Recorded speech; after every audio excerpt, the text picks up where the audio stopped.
All right, everybody, man. Welcome to another episode of the Back Row Redskins Show. My hat is just doing some crazy stuff right now. But, man, I have an amazing panel for you guys tonight, man. I have 5 guests, 5 of my best friends. These guys are going to bring the heat. They're going to bring the passion. First up, I want to bring up my guy, Rio. Rio, welcome to the show, brother. Hey, man. It's been a long time coming. Let's do it. Awesome. Tell the people a little bit about yourself. You know, I'm 29. I've been a fan since I was a young kid. I haven't seen much winning, but I love this squad. And I just started a podcast of my own, actually, called the Rambling About Washington Podcast. And we've linked up on Washington Brawl before. So we go back. Absolutely, man. Welcome to the show. Next guy I want to bring up is my guy, George Edwards. George, welcome to the show, my brother. Thank you very much for having me. You know, as soon as you said the topic was what do we do with Washington, I was all on board for this, man. Absolutely, man. Tell the people a little bit about yourself and where they can find you and all that good stuff. Sure. So I'm the creator of fantasyandframes.com. It's a fantasy football website. We also dabble in fantasy baseball. Been doing that since 2017. Host of the podcast called Fourth and Frames. It's our fantasy football podcast. Diehard Washington fan, I guess, is what people should be saying now, or Redskins fan, or whatever you want to say. Growing up in the DMV my entire life, it's been a pleasure and it's been a curse rooting for this team. But you know what? I just can't quit them. Absolutely, man. Next guy I'm going to bring up to the stage is my guy, Phil. What it do, Phil? What's up, man? I'm glad to be back again. Absolutely.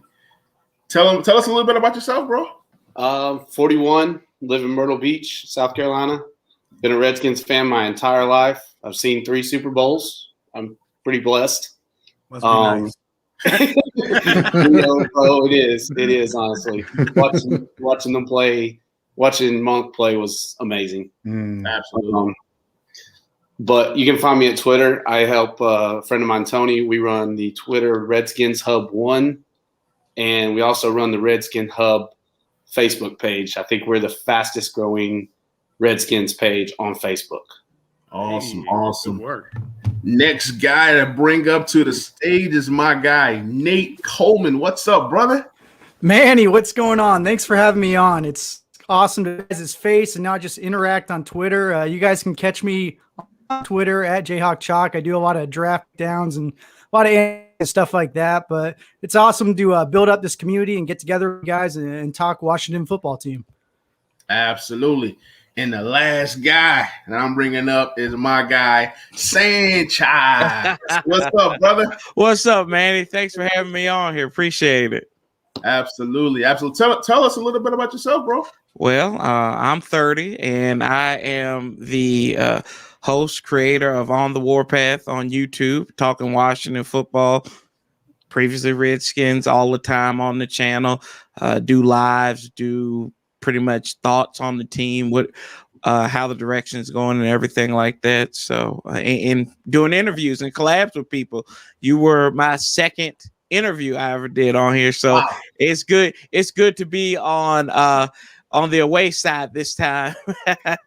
Hey, this is awesome, man. And I think like after I was a guest on your show, then I opened up other guests to come up, like Rick Doc Walker and people like that came after, man. Nah, you did. You and Doug did that, man. Trendsetter. Paved the way. Man, so guys, man, we have a jam-packed episode for you guys. I'm going to get it kicked off. Then I'm going to share this thing because we're streaming right now on YouTube. And I'm going to share this thing on my Twitter. And once I do, we're going to get like an influx of people coming in and chatting and all that good stuff. So I want to kick this thing off with Fixing the Football Team 3.0. I've done 2 of these. And I wanted to bring the smartest minds in the game. I was on the phone with Daniel Snyder, and he said, "Hey, Manny." I said, "What's up, Dan?" He said, "Look, man, I need help fixing this team." I said, "Okay, I gotta go out, find the best minds that I can find, and assemble the Avengers." I don't know if you guys saw like the promo. I don't know if you guys can see it, but I had us as like different guys, and I don't know who's all seen this, but Hawkeye. Let's go. I got Corey as the Hulk. I got Nate as Thor. I got George as Iron Man. Phil as Captain America, and Rio as Hawkeye. So, and myself as Nick Fury, put this team together. But I'm really intrigued and interested in seeing what you guys have for us. You know what I'm saying? We're going to kick this thing off with quarterback. That's a glaring need for the team. And there's a draft, which I don't see us drafting anybody in the first round. That's just me. But we're going to kind of go around the frames. We're going to go around the frames and, share our thoughts on the quarterback position, whether it's draft, whether it's free agency. What do you see the team doing, or how would you like to, fix this team? Whether you're speaking from your perspective or what the team is going to do, anything is welcome. It's free liberty on the show. So we're going to kick it off with Rio. What do you see the team doing at the quarterback position? What I see the team doing? Or what do you want to do? Okay, first of all, what I would do is I know we don't want to mortgage the future, but I would send 3 first-round picks, 2/3, and Daron Payne to Seattle. Ooh, yep. Right? For Russell Wilson and Tyler Lockett. Okay. Because they're looking to move on from Lockett too. That's what I would do to solve this quarterback position. We got to hit on our second-round picks. We have a receiver, and we have one of the best quarterbacks in the game who spends over $1 million on his body every year, and we will get 7 years minimum from Russell Wilson. Right. And that question will not have to be answered here anytime soon, and he will have protection, weapons, and a defense. So that's how I solve the quarterback position. So that's your pitch. Hey, Russell, come out here. We got a defense. Hey, we get to bring your buddy Tyler Lockett over. And hey, you're from Richmond. You're from Richmond. Come home. Come home. Let's go. George. So as a defensive-minded person, the idea of losing Daron Payne, it hurts. It hurts so bad. Tearing down that Alabama wall that we spent years trying to build up here in our nation's capital. Look, I think they go out and get a veteran. There are two ways you can go about it. Personally, for all the rookie quarterbacks that are coming out, one of the things I like to look at when I'm evaluating these guys is it's not just how well they play when they're protected. I want to know who are the good quarterbacks who can handle playing under pressure. And so when I was looking at the different attributes of different quarterbacks, Mac Jones just came off the board. I just saw him best passer rating according to all of the collegiate sports, all the collegiate quarterbacks. When under pressure, I like that. That being said, I agree with you, Manny. I don't think they take a quarterback in the first round. For me, I think they go out and get a journeyman. I know this sounds crazy. I've been kind of pitching it all off season, but you know what? You know who Tyler Heineke reminds me of? A younger Ryan Fitzpatrick. He reminds me of a younger Ryan Fitzpatrick. And as a 1-year stopgap just to keep this offense going, because the offense is going to be explosive with Fitzmagic in town. You're going to have your booms. You're going to have your busts. But I think he's a capable guy. In weeks 1 through 6 last year, he was averaging 250 yards a game and had 10 touchdowns in 6 weeks. I mean, that's pretty good. He still has it, I think. And with our receiving weapons here, I think he can do some damage. Awesome. I mean, Ryan Fitzmagic, man, look, for those of us who play fantasy football, if Ryan Fitzpatrick comes here, look, Terry McLaurin is going to eat. Okay. And part of the reason why I like a guy like Taylor Heineke is that he's a gunslinger. Like, we need people where if you're losing, you have hope. But when you have a guy like like an Alex Smith type who's gonna kind of check down or down, But when you have a guy who's willing to take chances, I like guys like that. We might disagree, but that's okay. Corey, what is your take? Well, going back to Rio's point about Russell Wilson, he could do a 2-for-1. Sierra could take over the new dance team we've got. But I like it. I'm just saying, hey, we called the 1-2 steppers, right? Hey, so you heard it first. My logic, I've been very irrational with the quarterbacks over the whole offseason. I want Deshaun Watson. I'd give up the farm for him. But realistically, I want the last guy to beat the Chiefs in the playoffs that's not named Tom Brady. That's Marcus Mariota. He's getting ready to get released. He adds a dynamic to this offense that you saw kind of in Carolina. He's mobile still. He hasn't had a massive injury.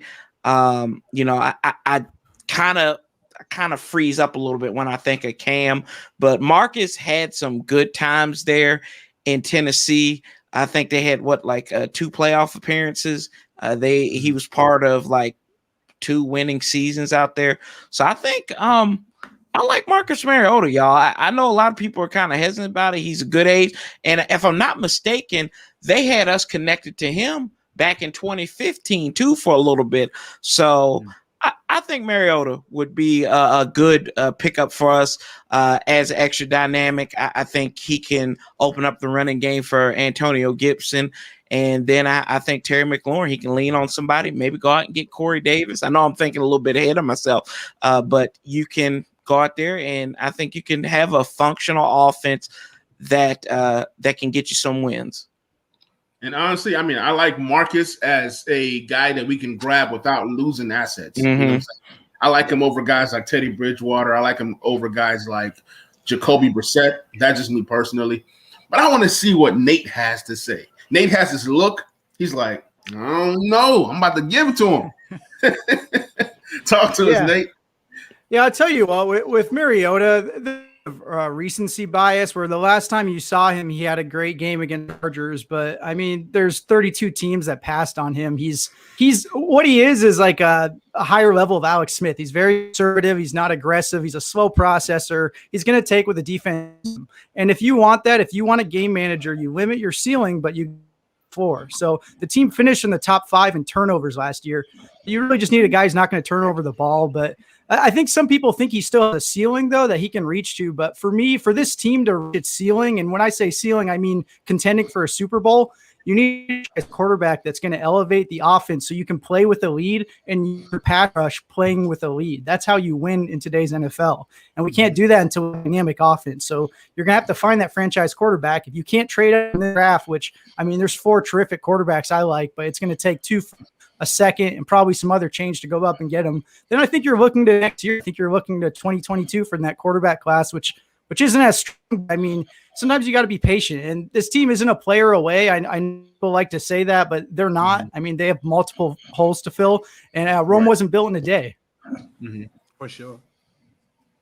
So, I mean, a lot of things can happen between now and next year. I know we're focused about, this season, but hey, there's a guy by the name of Aaron Rodgers that might be available next year. I mean, you guys, Sam Howell. So it's like a lot of different opportunities and different things can happen next year. But as far as this year, realistically, I mean, of course, I would love to get one of the top 4 guys in the draft. Of course, I would love to get, a Watson or Russell Wilson, but I mean, anything can happen. Ron Rivera did say today that, he's going to Ron Rivera said that he's not desperate. Okay. He's not desperate for a quarterback, that he's going to build this team the right way. So what that said to me was he was not willing to mortgage the future. And I've seen all kinds of different things that people are saying. This guy says, take Sam Darnold off our hands. I want to kick this thing off the field, man. All right, so quarterback. I think the best stopgap quarterback is Tyrod Taylor. I think Tyrod Taylor can move. Yes. Just trust me. He has a QB rating of when he was with Buffalo in the 90s. He's accurate, and he's not afraid to throw the ball down the field. I think we go around that area of vets. Me personally, I want Sam Darnold. I think Sam Darnold was the most talented quarterback in that draft. He's strong. He's a tough kid. I think you could get him for a 3rd and a 5th, so you're not mortgaging the future. But Sam Darnold is who, if it was my team, that's who I'm going after. But if Cam Newton comes to the team, I'm going to lose it. I'll lose it. Talking about Cam, man, I think a lot of us here are not for Cam. Is anybody for Cam? I'd take him before Tyrod. Okay. No. I'd take him before Tyrod. Tyrod was playing well before he got his lung punctured by a medical. I mean, well for Tyrod is like. I like that, George. Accidentally. Tyrod and Teddy are like the most pedestrian quarterbacks that have ever lived. Like, there's like no upside to them. It's just all medium. There's no top or bottom. There's no topping out or bottoming out. It's just all steady. Most of your stopgaps are going to be that way. Oh, for sure. And Manny, I gave something that I know is not going to happen. Russell Wilson's not coming here. Before we go to the next topic, I think someone, as of recently, this is upon further data, I think we should go after Gardner Minshew. Oh, because that is someone, Benjamin Albright brought it up on the Tay and Todd pod, and it made me think about it. He's produced for them. Last year in 8 games, he produced as many touchdowns as we did in 16. He did not have much in Jacksonville. In his rookie year, he threw for 21 touchdowns and 5 picks. He would easily be the best quarterback on the roster. They don't need him now that they have Trevor Lawrence, who's Jesus, coming in town. We can throw them a 5th-round pick and literally actually have a 24-year-old quarterback with some upside, some mobility, and the moxie and personality as a fan base we could get behind. So sleeper pick. Not to mention, that's a very good point. Not to mention, we have to remember, this fan base needs to be sold. After what happened last year, a lot of people jumped off the ship, whether it was a name change, whether it was the drama that went on behind the scenes. People in the DMV, they need to be able to rally behind this team again. They need some excitement. So as much as we're talking things from a football point of view, you have to think of things from a marketing point of view too. I love the idea of Gardner Minshew. He is pretty good, pretty accurate with the ball. Again, short-term stopgap. He can still play. He's relatively young. You don't have to invest too much in him. That's really good, Rio. I like that. Yep. Look, let me hear from Corey, because Corey is out here making all these different faces. When y'all he's not liking any of that. Oh no, y'all. I'm like, with Gardner Minshew, right? He was last year. He was in Jay Gruden's offense, which is favorable to the quarterback. That's what got Kirk Cousins that money, but it just doesn't produce the W's. I don't know if we want to trust Scott with remolding him, stripping him out, and then putting him back out there as a quarterback for Washington. You got to think, our fan base is polarized anyway when it comes to quarterback is the most polarizing thing in the nation's capital. So if we can find some guy that's just I'm looking for a guy right now that's just going to make everybody say, okay, yeah, we're good. I'm good. And then we can build on it. That's why I bring up that's why I brought up Marcus Mariota. He's the epitome of that. That's what I'm not looking to blow up things. We don't need sexy to win. That was proven last year. We went through 5 quarterbacks, went through a paraplegic, incompetence, and then a guy who broke his leg. And I mean, they went to the playoffs. They won the division. Granted, it was a bad division. It's probably still going to be bad this year. So I don't want somebody who I'm crossing my fingers is going to work out. I need somebody who's proven that he can get the job done or do what's asked of him and do just enough. We can build on that. And it goes back to what Nate was saying. We just have to be patient. I think we all want it now, but it might not be. The worst thing that happened to this team was we won the division last year. Oh yeah, for sure. Because we've put this narrative in our head that we've got to put the gas on and we've got to go now. Yep. Yeah. And daggone, who was it? Dominique Foxworth. He needs to shut his mouth, because when he said that, we all went crazy.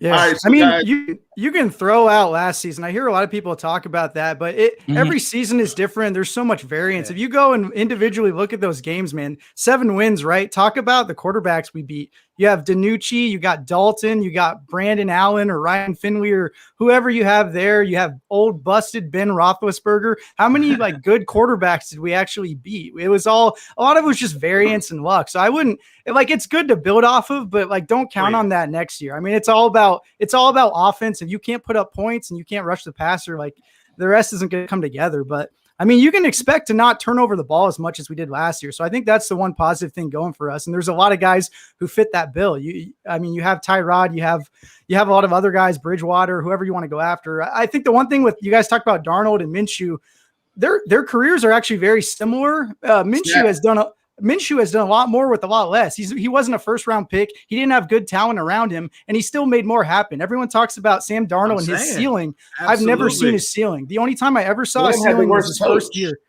Sure. And you and also with Gardner Minshew, Jay Gruden has one of the longest verbiage offenses that we've seen. Yeah. And Gardner picked it up in the COVID offseason. He didn't get a whole offseason, and he picked it up fine. He only played in 8 games last year. 16 touchdowns, 5 picks in 8 games. We had 16 touchdowns and 16 picks in 16 games this year. I'm just saying, there's upside to it. He's 25, and he's got the personality we could get behind. Who would not love Gardner Minshew? And let me All say of my boys are blowing me up saying no Minshew, no Minshew. And the thing about Gardner Minshew is, I was going to pose this question, but you guys already talked about it. Everybody wants to go ahead and get a Sam Darnold, but Gardner Minshew has outplayed Sam Darnold. You can say, oh, Sam Darnold didn't have weapons. Well, Minshew didn't have weapons. The most impressive thing to me about Minshew is the very short time that he's been in the league is he doesn't throw a lot of picks. For somebody who airs the ball out as much as he does, he doesn't throw a lot of picks. Now, granted, like Nate said, everything is different. Every season is different. There's different scenarios. There's different things that make, stats, not stats and stats, if that makes any sense. So I say all this to say, the price for Darnold is going to be expensive because of his first round pedigree. But you have a guy like Gardner Minshew who was drafted in the 6th round.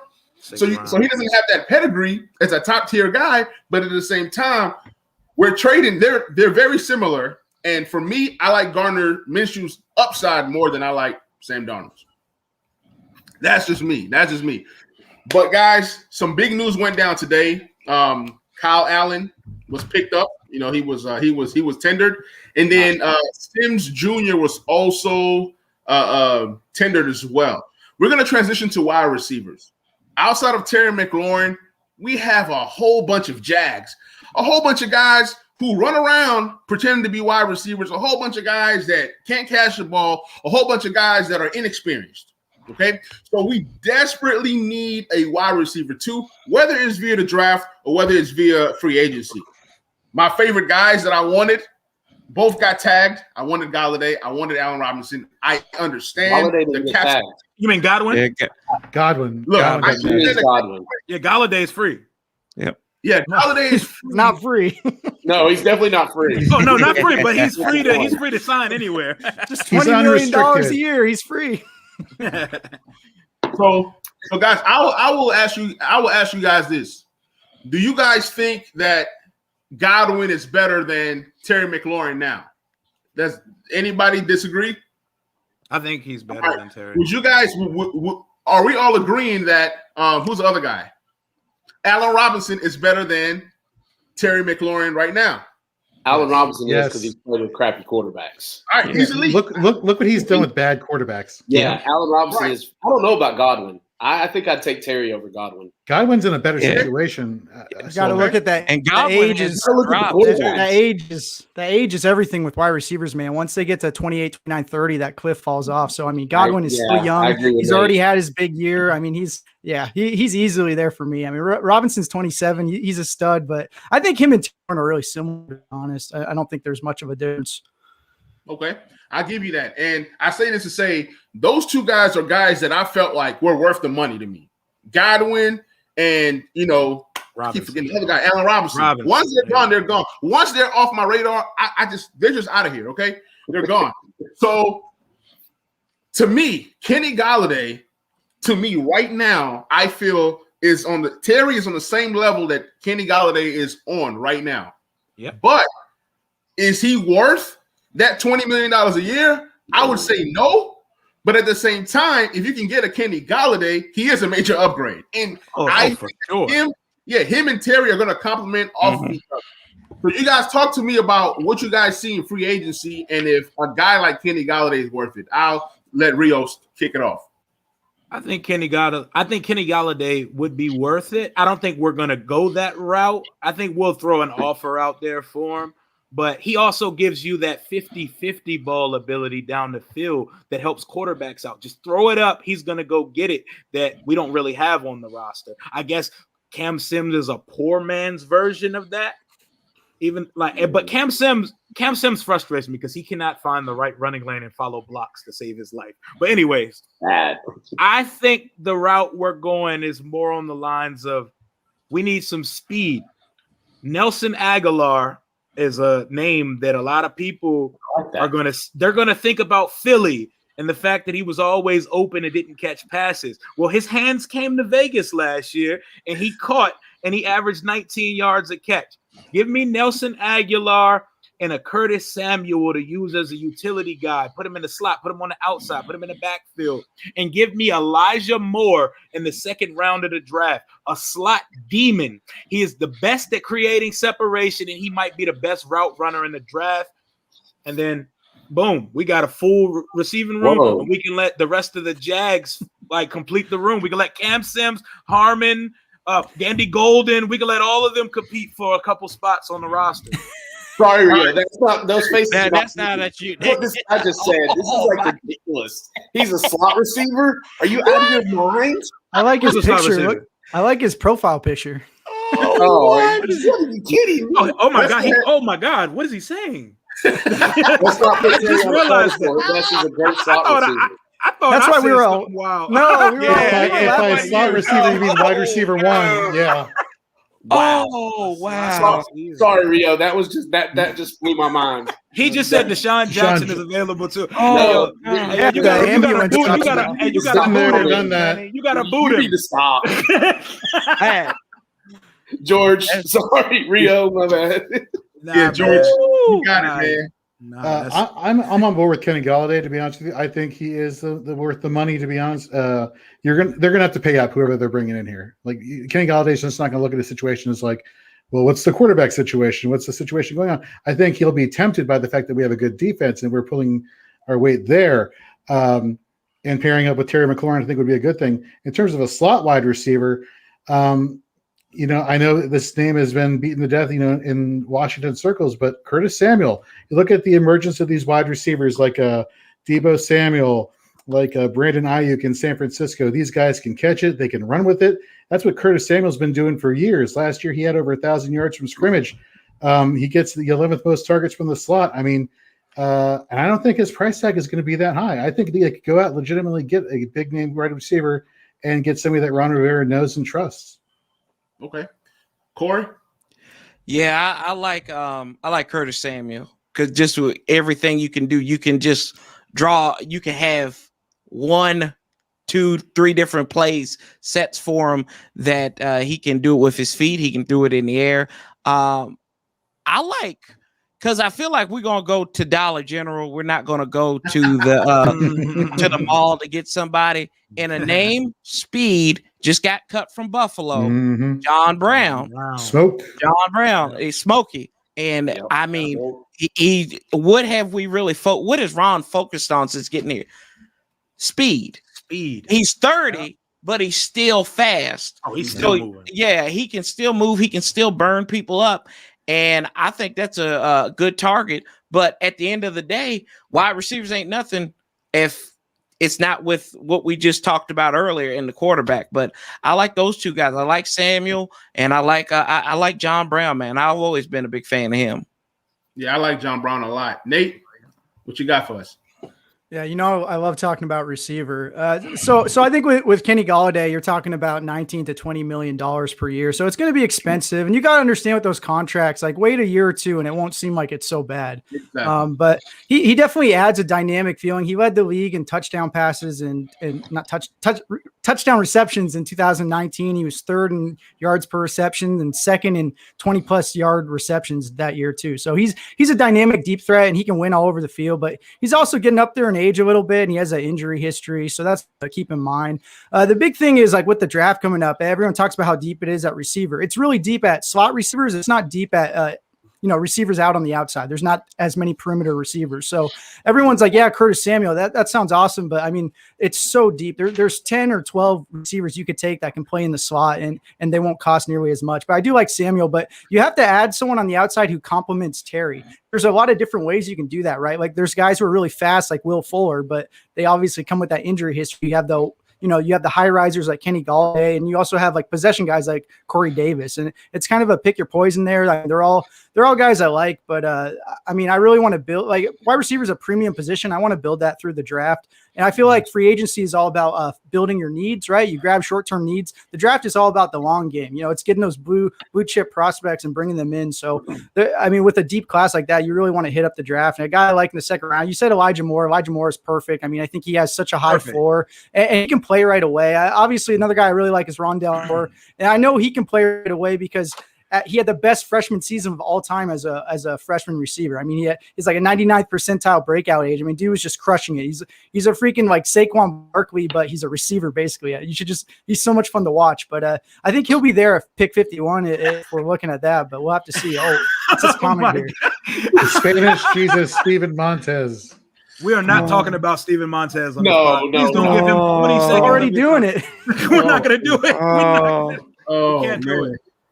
Oh, I missed what Josh said. What Josh say? Josh, my guy, man. Josh. What's up, Josh? Josh Taylor, man. We love you, brother. We definitely got to get you on the next one, man. Josh, Coastal, baby. Coastal alums. Yes, sir. Yes, sir. I mean, it's the comments is really making the show right now because they are. We be talking about something so serious, and then something pops up like it's just a slot wide receiver, or you know. Okay. I got tears coming. I got tears coming to my eyes on the Spanish season. God. Oh God, I laughed so hard. Is it just me? Is it just me, or do you? Oh, go ahead, Phil.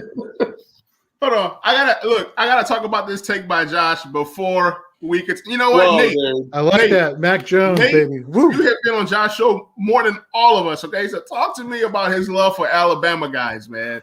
Josh I mean, he definitely has some confirmation bias with all those Alabama players. Jones is fine, man, but it's not even a question. Lawrence is in his own tier.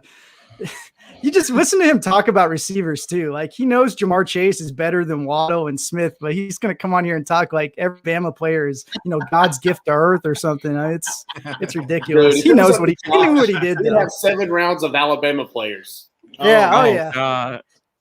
Oh man. All right. So where were we? Wide receiver. Talk to us, Phil. So I'm going to piggyback off Nate a little bit.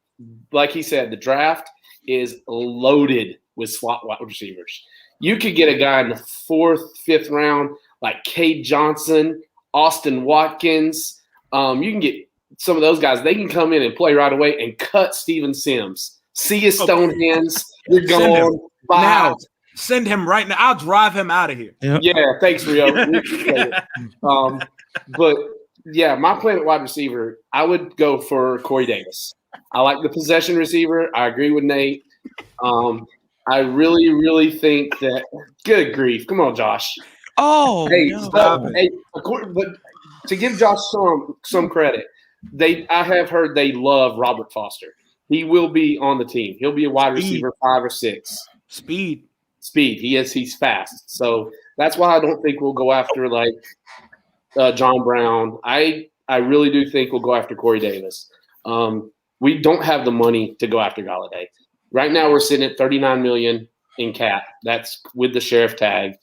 You got to add about $7 million for the draft class. So that leaves you around $32 million. And say we tendered the 2 guys today, right around $1 million each, right at $1 million, rounding it up. So you're at $30 million.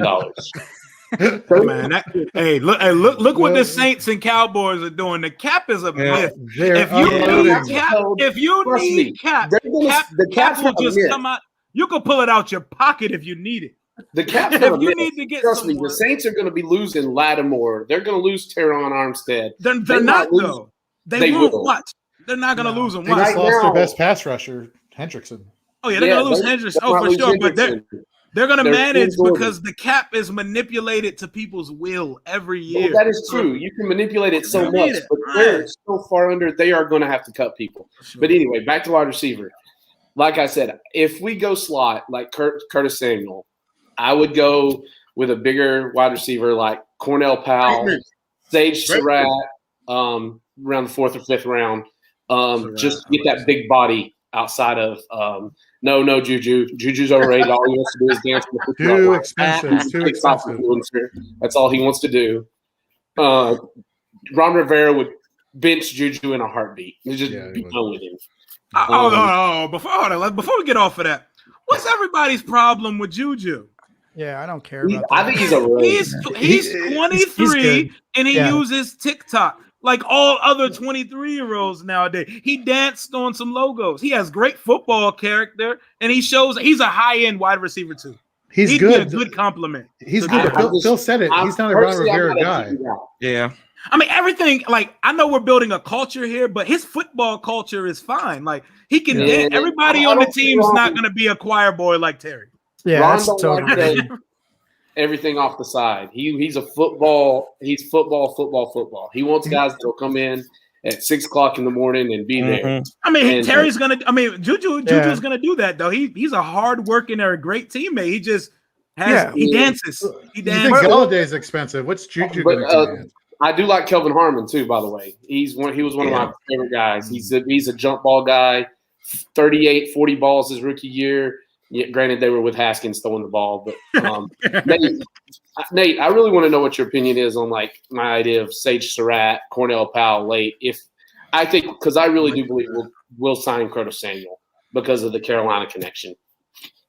Yeah, and I'm with you there. So the thing is, like, once you get out of day 1, day 2 with receiver, it really is a crapshoot. Like, most of those guys don't ever work out. It's almost like quarterback. Like, Sage Surratt and some of those bigger guys, they're kind of redundant to who you have in Golden and who you have in Harmon and guys like that. I like them. They're okay, but I want guys with like elite traits. And if you're going to wait till day 3 to go after receiver, I think that I want to go after those slot guys if you still have it. You got Darden who could fall there. You said Cade Johnson. There's so many of them back then, but it's just like people make their heads at the receiver core. Well, you get in what you put out, right? When you don't spend any money or any draft capital on receiver, you get a bunch of undrafted wide receivers that are. I mean, that's what happens. I don't know why. Like, you should be happy that Steven Sims and Sims are on the roster. Like undrafted free agent just making the team. That's amazing. You've already checked that box as far as value goes. So I mean, that's the GM's fault for building a team that way. Yeah. Okay. So that's what I agree with. Like I said, that's why personally, since it's so deep at slot receiver, I throw what money I can at Corey Davis. I make a run at Corey Davis. He's fun. I like that. Yep. all right. So off that comment, we're gonna transition to tight ends. But before I get to tight ends, Cam Sims is in play for the team. I think he's gonna be the wide receiver 4. Possibility wide receiver 3. He's going to fight for that, but I think wide receiver 4 is perfect because I feel like we're bringing in 2 new starters, one on the outside and one in the slot. And Cam Sims is going to be able to complement us also with Harmon coming back. I don't know how he comes back off that injury. I've seen him running routes. It doesn't look good right now. He wasn't good at running routes before that. He's the best blocker. He's just a really good blocker. Hey, I like having him on the outside the block. Manny, quick question before we talk tight end. Okay. No, matter of fact, this is for the whole room. Do any of you realistically see Gandy Golden a part of our plans? No. Yes. I do. Yes. And this is why. They drafted you don't spend a 4th round pick on a guy and just let him go the year after. I think he's going to be in the team, but guess what? He's going to have to work his way up. They're not going to hand him anything. No. Let me go back. He'll be great on special I think teams. he could, he's a practice squad candidate still, right? Or special teams to play, but I don't think he's going to be involved in the passing game. Yeah, I don't see him at all being involved in the passing game. Like I just don't see it. I think he's wide receiver injury and the COVID that really hurt him. I mean, he's jumping from Liberty to the NFL. That's a huge jump in talent. And granted that what's his name was his coach, Hugh Freeze. Hugh Freeze was his coach, SEC guy. Mm-hmm. So when he said that he's one of the most talented wide receivers he's coached and smartest. I mean, Ron Rivera, he likes smart football players. Yeah, Hugh Freeze probably doing a little lip service to help his guy get drafted. I saw that look.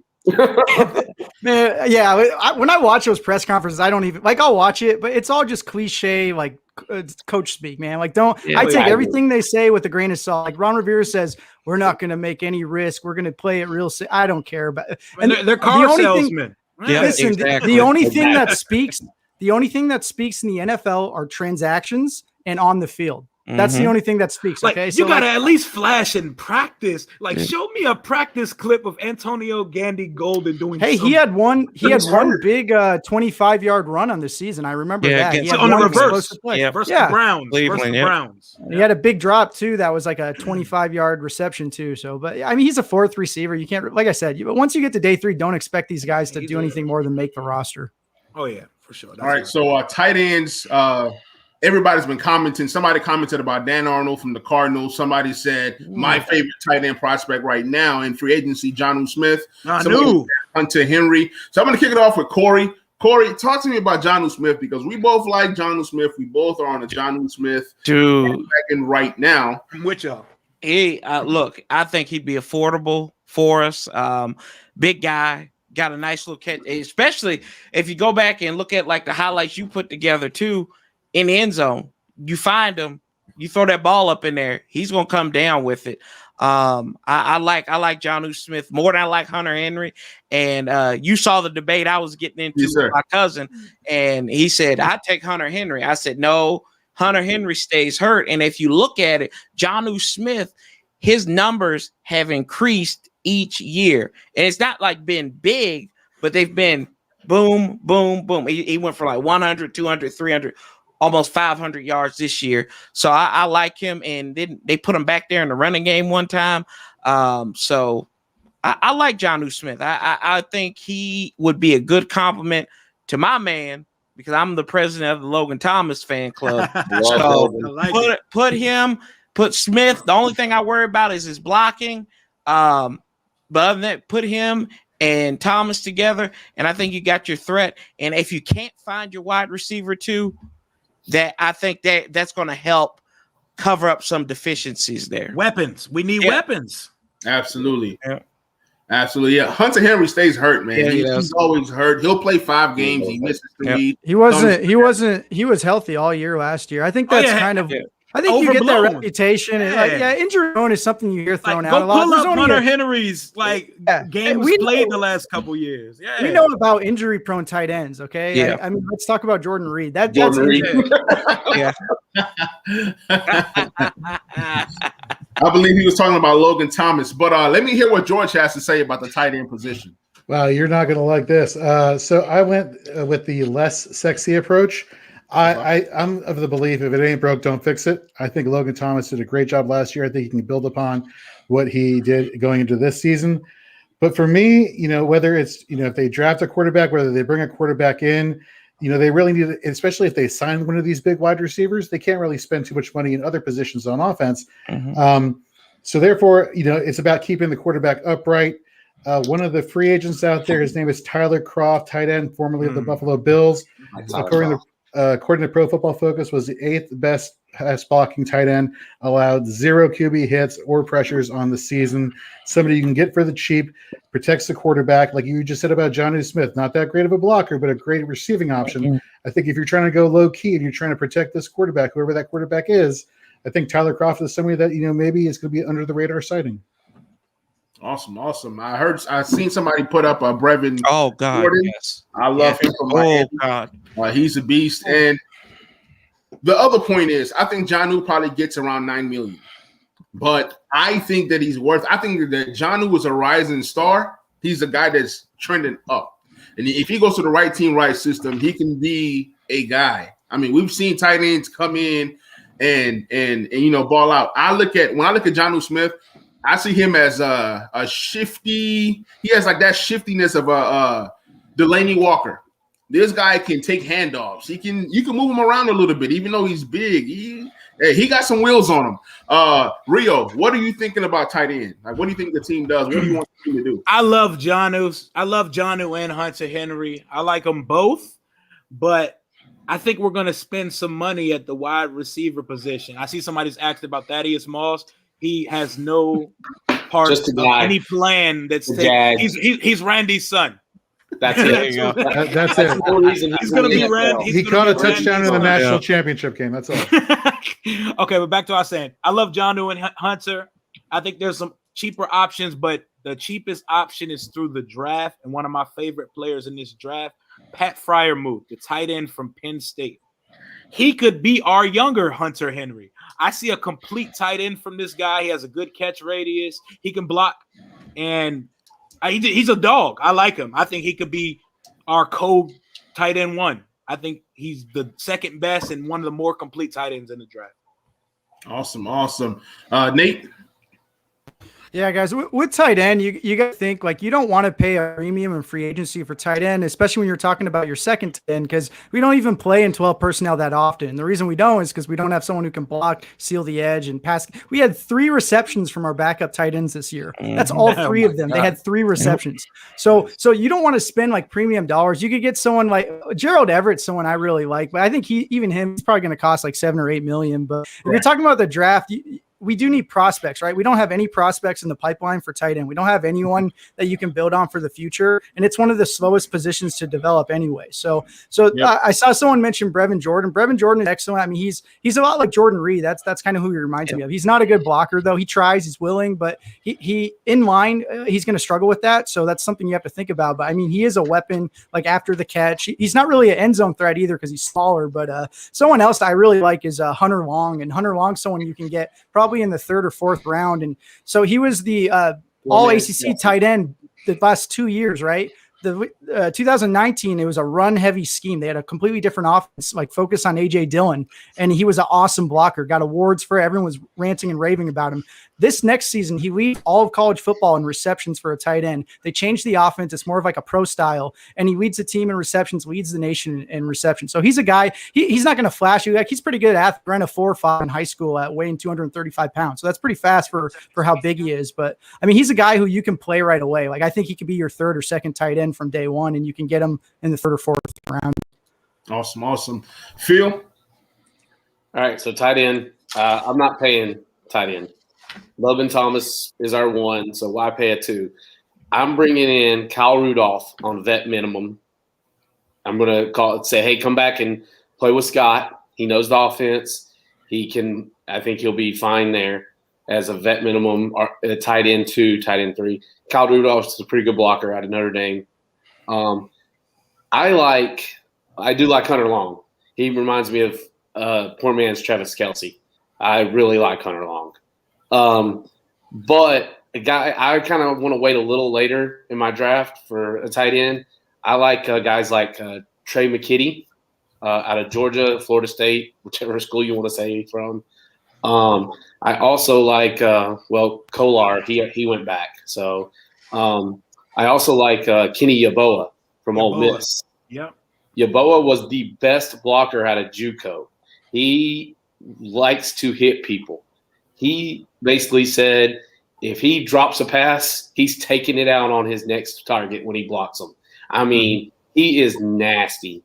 Not a big body. I think he can put some more weight on. But Kenny Yeboah and Trey McKitty are guys I like. I've even got like a priority undrafted free agent that I like. His name's Justin Rigg out of Kentucky. He is a mauler. Basically a left tackle that plays tight end.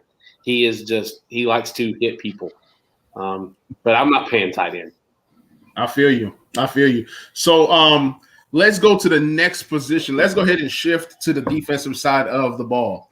A position that's so underrated. Like people are not even thinking that we need this position. We need a backup edge. We need a backup edge. Ryan Kerrigan is gone. Okay. And Ryan Anderson is gone, even though he didn't do much last year, but he was still depth. He was still depth. You still need depth. We have Smith Williams. He's going to be promoted. He's going to have to play a bigger role this year. But what do you guys see the team doing in terms of securing a backup edge? And I'm going to start with George on this one. So he was just released. I believe he's currently a free agent by the Detroit Lions. Under the radar guy, Romeo Okwara. He had 10 sacks on the season. Again, really under the radar. You probably get him on a very team-friendly deal. Him rotating in and out for either Chase or Montez. I think he could bring really good pass rushing and the sack upside there. Okay. Corey? I like Dietrich Wise out of New England because he's played all over that line. And so he has experience. You can play if you need to play him inside, and you know that New England they play a multiple front a lot of times. I'd like to see him maybe come in here and play backup. I think probably what is he going to command? Maybe about $7 million on average. We might want to go for a cheaper option there, but I like Dietrich Wise. Okay, Rio. There's a lot of money going to be spent on this defensive line in the next few years. Jonathan Allen needs to get paid. Deron Payne, we're going to pick up his option. He's going to need to get paid. Sweat's going to reset the market when it's time if he stays on the trajectory he's already at. And Chase Young is probably going to be the highest paid defensive player in the league. It's time for him to get paid. And we also have Matt Ioannidis. So I just don't see much money that can be allocated here. So I feel like we're going to rock with the Brelforts and the Smith Williams of the world and find some more in the middle of the draft. Maybe earlier than we would think, maybe like a 3rd round pick on an edge and taking a flyer on somebody. Because I just don't see much more money we can put into this defensive line. Like it's getting up there, and there's going to be some really tough decisions coming up real soon. Yeah, and I agree with you. I think that's kind of where you go and you finish out your team. Finding these guys in the middle of the draft, late draft, those are your depth pieces, and those are the guys that stick around in the league. Those are the guys that make everything work.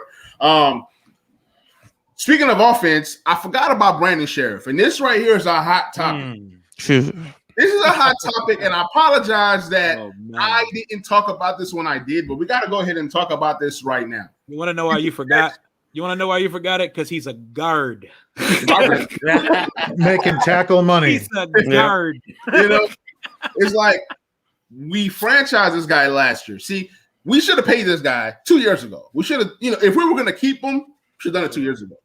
Yeah. When this guy hit All-Pro, the price just went up. That's what you don't want.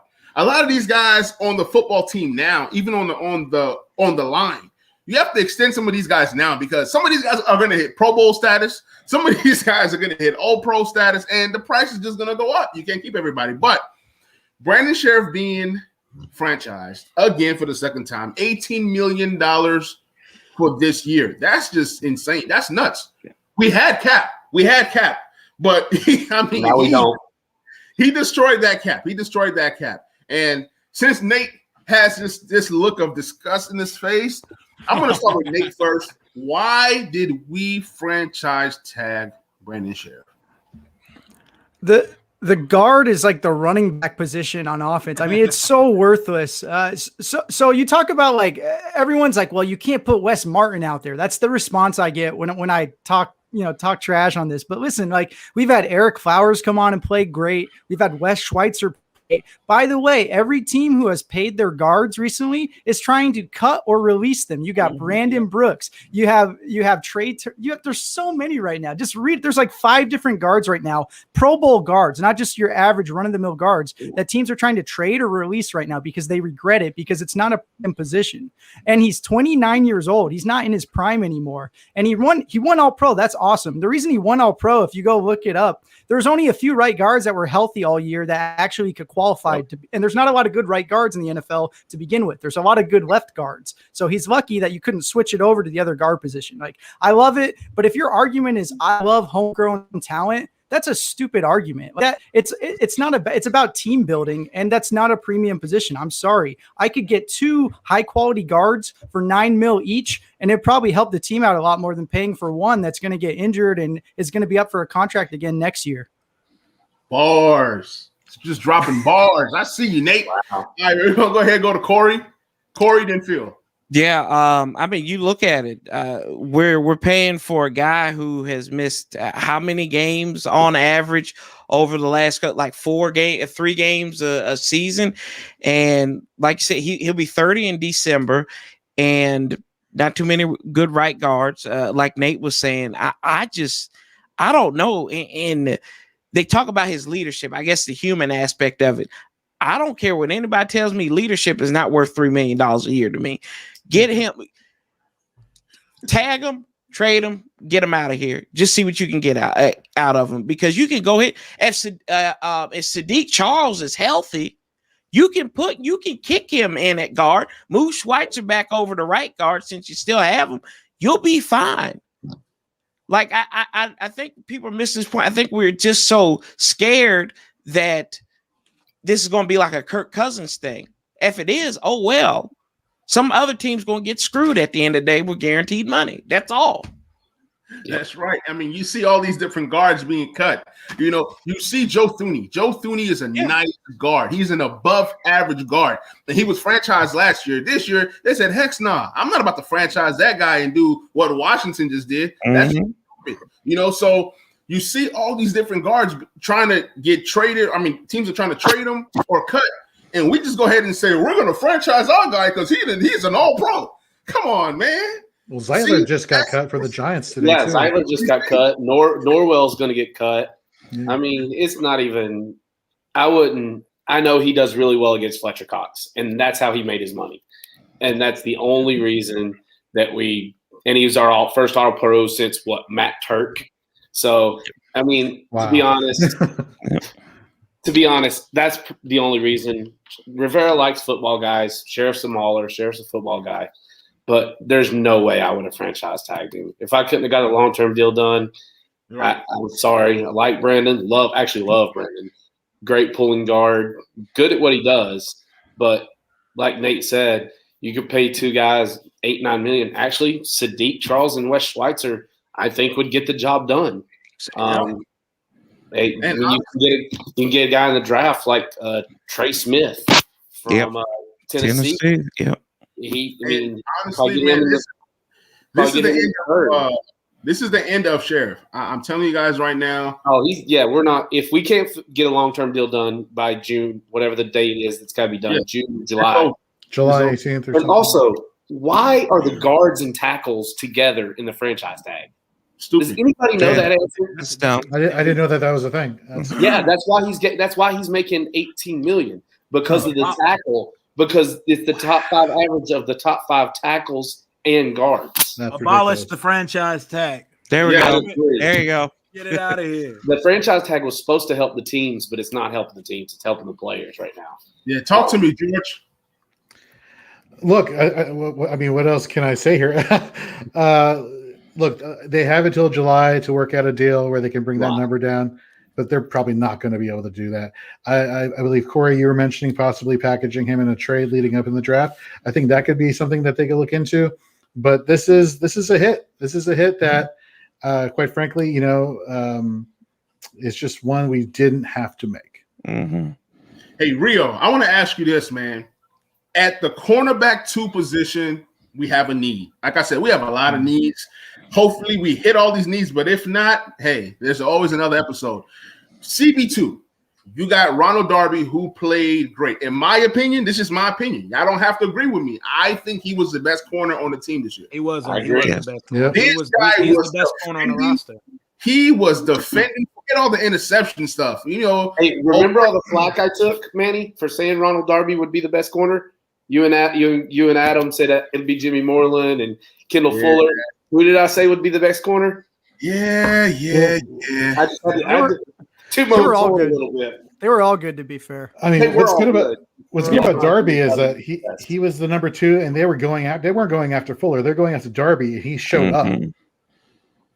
Yeah, he had that one lapse against Dallas on Thanksgiving, but other than that, he wasn't on anybody's highlight reel like he was. He was very consistent, and for his best trait was he was available all season. He played 95% of defensive snaps. I believe he led the team in defensive snaps this year. He did, that's unheard for him.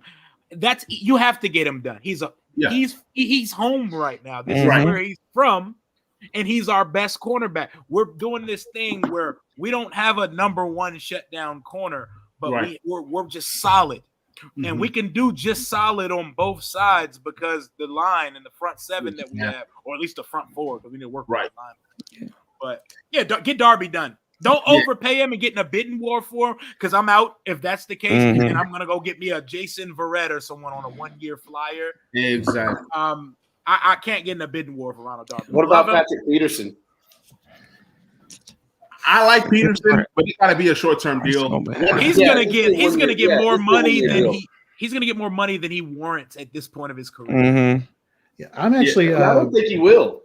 I think he'll be in one of those. I think with the cap where it's at, I think he'll be one of those veterans that has to take like a veteran minimum to stay playing. Hey, if that's the case, I would Come take on him. over. I think I'd rather take Sherman. Yeah. Mm. Yeah, You know, no, I think I'd rather Sherman's been the better player over the last 3 years. Peterson is a shell of himself. I mean, he's all right, he's fine, but Sherman is still yeah. good, and I don't think he's gonna break the bank at Right. 33, 34 years old. Like he's not gonna break the he's bank. going to negotiate his own contract. Oh yeah. Yeah, I don't see That's us true, man. bringing in Peterson to move him to free safety. I mean, we're going to talk about free safety in a minute because that is a need. I'm going to kick that off with George. George, give me your thoughts on, do we pay Darby? I think that Darby personally is worth $7 or $8 million a year, maybe a 2-3 year deal. But if it's nine is kind of like a break-in. It's like, I can't afford 9, but I can do 7 or 8. Talk to me about the cornerback position at the CB2 and then transition us into the free safety position. Okay, so first of all, let me just prioritize right now. I think free safety is more important than cornerback. That being said, there's a name I want you to keep in the back of your mind. His name is Brian Poole. Played only 9 games with the New York Jets this year. One of the things I love to look at when I'm evaluating quarterbacks is how well they shut down opposing quarterbacks when they're targeted in the receiving game. So our guy, Kendall Fuller, one of the best, top 15 in allowing the lowest passer rating when targeted. Brian Poole, he's in the top 15 as well. You have a guy like Mike Hilton from Pittsburgh. He's in the top 15. Troy Hill from the Rams. These are options. These might get more expensive. Darby is a good sign if we can get him cheap. But Brian Poole, again, playing 9 games, has that little injury bug coming off of last season. But he's a really good cornerback, somebody we wouldn't have to invest too much money in. That's my thoughts on quarterback. As far as free safety, it's free safety. Look, John Johnson III, he was a strong safety a couple seasons ago, transitioned to free safety. The only issue with him is he's going to command top dollar at the safety position, and he allows the 12th most yards after the catch. So, like, what the hell is he doing? Like, he's getting you tackles. He's getting you 100 tackles a year, but that's good. That means nothing if guys are catching the ball and going downfield. Somebody who I really love is coming out of the University of Oregon. Recent mock drafts have him at the top 10. Hopefully he falls to 17. I'm really hoping they go shore up the free safety position in the first round, and that's Javon Holland out of Oregon. Ball hawk. He can play anywhere. He can be a safety. He can line up at corner. He can line in the nickel. You put him in the slot. Wherever you can put him, he can play well. He is just a playmaker. And you pair him back here with Landon Collins, and maybe they get rid of Collins and they stick with Cam Curl, who talk about a find last year, right? I think Javon Holland would be the perfect fit at free safety for this team. Awesome. Nate, talk to me about free safety. What do we do there? I mean, we need somebody. Yeah, the big thing with defensive back is it's the most volatile position on defense, right?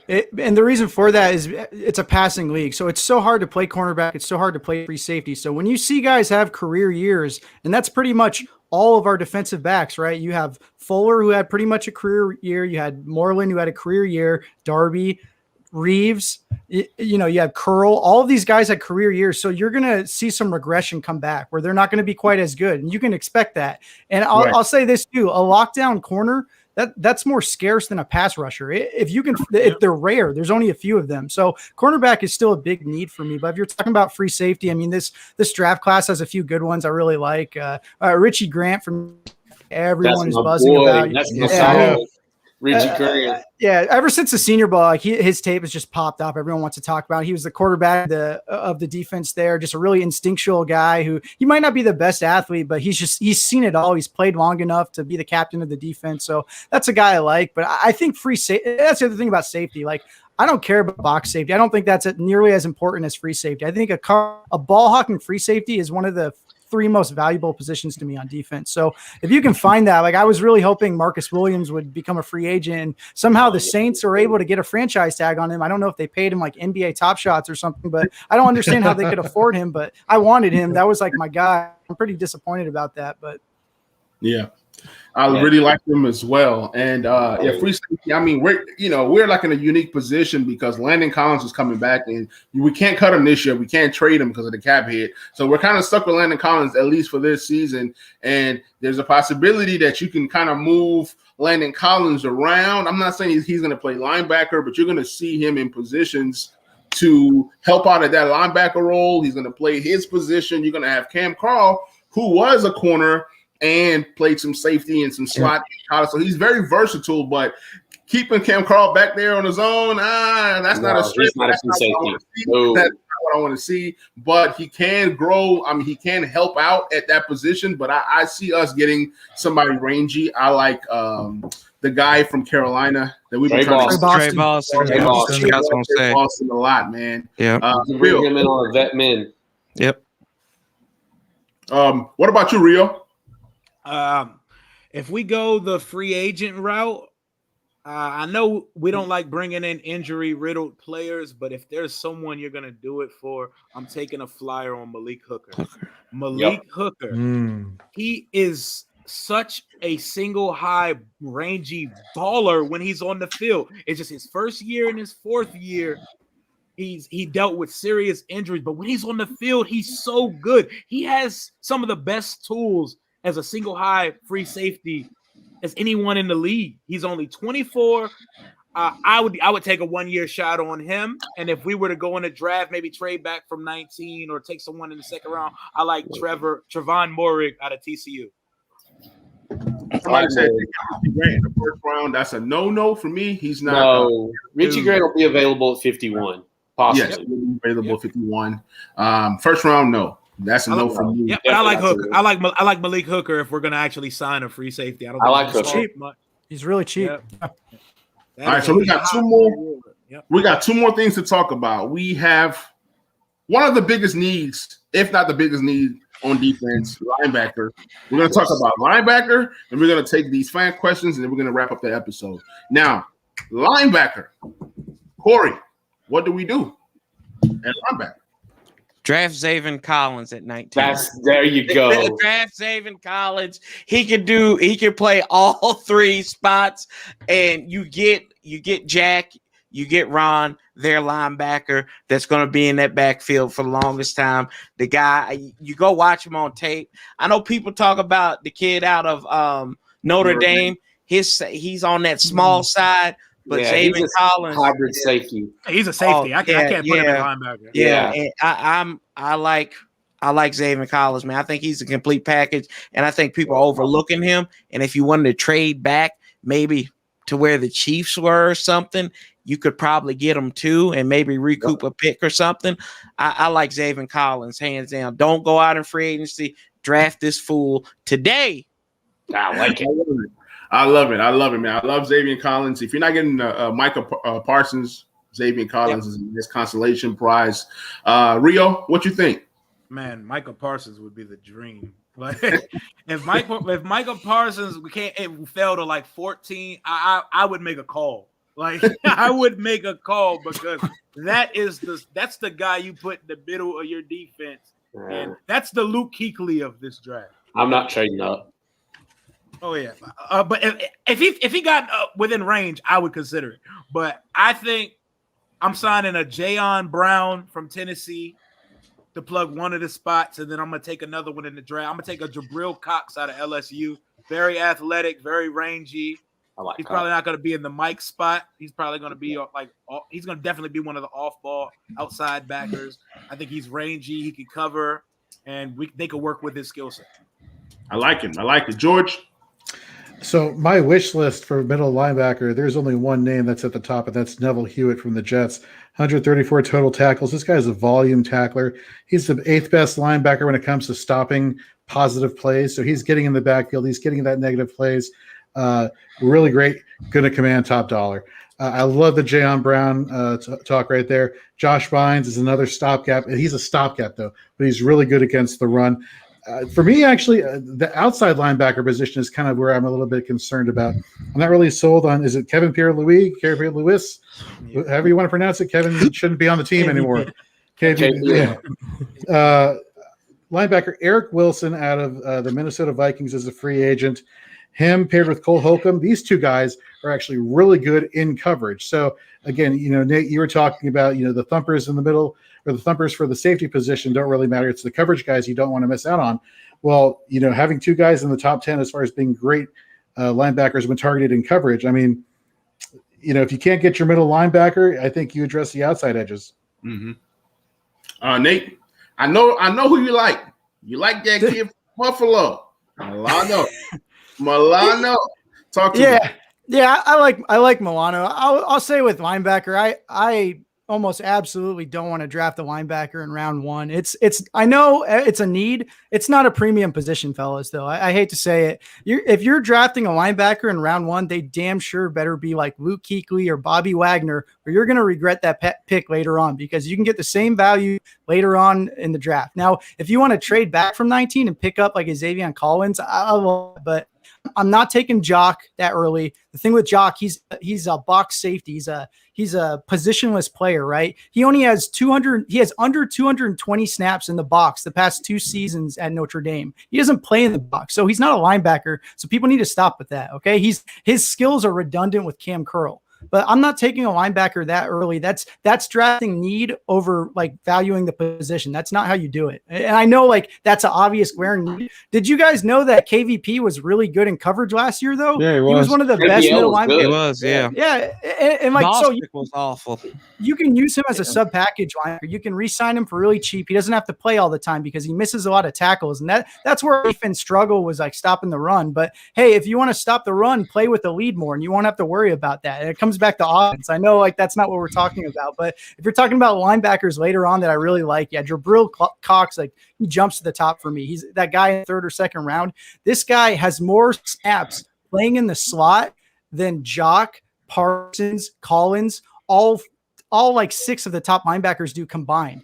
He's the best coverage linebacker in college football the past 3 seasons. Has over like 10 interceptions, over 15 passes defended. Dude is just relentless. He's not a great athlete, but he's a good, like he's another probably sub package player. But I mean, I am not drafting a linebacker at 19. That's bad process. You can talk to me on Twitter. We can debate it all day and I'll show you why, but that's my 2 cents on that. Awesome. So I got some fan questions. Some of these are kind of funny, but I'm going to ask them anyways. Somebody wanted Levante David. That's who I wanted. He's gone. I'm sad. He only went for $25 million for 2 years. That's a hometown discount if I ever seen any. He also said, are there any sleeper names about the linebacker position? We just talked about a whole bunch, like guys like I've got 2 of them. Milano, all these different guys in the draft. So we're going to skip that question. Our very good friend from the Redskins Hub, I believe this was Tony. So Tony's projection for the team right now, we sit at $39 million in cap. And we're going to pay Darby somewhere around $9.2 million. Then you got a guy. Then we're going to save $7.2 million for the draft. We're going to pay Kyle Allen $1 million. Cam Sims at least $1 million. Sudberg $850K. Kicker $1.5 million, leaving us with a projected $18.25 million. That's what. It'll probably be more than that, though, because the way contracts are structured and payouts are, like the dollar amount, it's not as base level as that. Right. I know they can definitely get creative and things of that nature. So he's saying with what's left, we kind of already talked about we might go receiver, we might go linebackers, definitely something that we might be able to pull. But do you guys see anything outside of the box that we attack that we're not even thinking of right now? Left tackle. Yeah. I'm okay with Cornelius Lucas. When he came on last year, he played pretty well. He was one of the best rated. Oh yeah, we're good with tackles. Lucas, if you I think that we could take a left tackle in the first 2 rounds. Okay. Darasol from Virginia Tech. Darasol. I love Lucas would be awesome. Lucas would be awesome swing tackle. Yeah. Yes, he would. Yeah, Lucas would be. I think he's better off as a swing tackle. Like Nate said. Our new Inseki. Yeah. Then somebody said we need to get rid of Collins. We're not getting rid of Collins this year. Sorry, buddy. Sorry. I mean, post June 1, it's not that bad of a hit. No, $9 million hit. It's a $9 million. Wait till next year. He'll get rid of him then. Yeah, wait till next year. I'd ask him to restructure. And then somebody said we need a new kicker. Oh, no. I agree. He hit 80%. We need some competition. Let's go get Young Wei Koo. Let's go get Young Wei Yeah, like Koo. You joke about that. Yeah, You joke about that, true. but They ain't gonna let him go out. We can Atlanta. talk about that off air. Come on, Like, let's get to for the real. All these mock drafts, I love that. I love I want that. to take a kicker. No, don't take a kicker. Young Wei Then a Koo, I guy love is that. asking about Tyrod Taylor and Cam Newton. We covered that. Then he says, "What's the deal with this BS or play out the like the franchise tag?" So, how many of you guys think that he gets a long-term deal? Raise your hand. I do. I think he gets it done. I I hope. think they I'm get praying. it. I think they get like a 4-year deal done. Okay. I don't think a long-term deal gets done. I think we draft his replacement in the mid-rounds of the draft. Somebody was asking about top free agents, realistic possibilities. We covered that. Somebody's asking about special teams. What do we do to improve the special teams? We really, I mean, honestly, Draft in the 7th round. Oh, Find someone who can catch a punt and get 10 yards. Yeah, that's what I'm saying. Fire Nate Katzer. I like Nick. I like Nick Katzer. I just don't think Steven Sims. I mean, get rid of Steven Sims and you fix special teams. And Yeah. Troy, Yeah. get a new gunner. Apke can't tackle for anything. Who? Yeah, Somebody- who? Exactly. Who? Crapke. Crafty.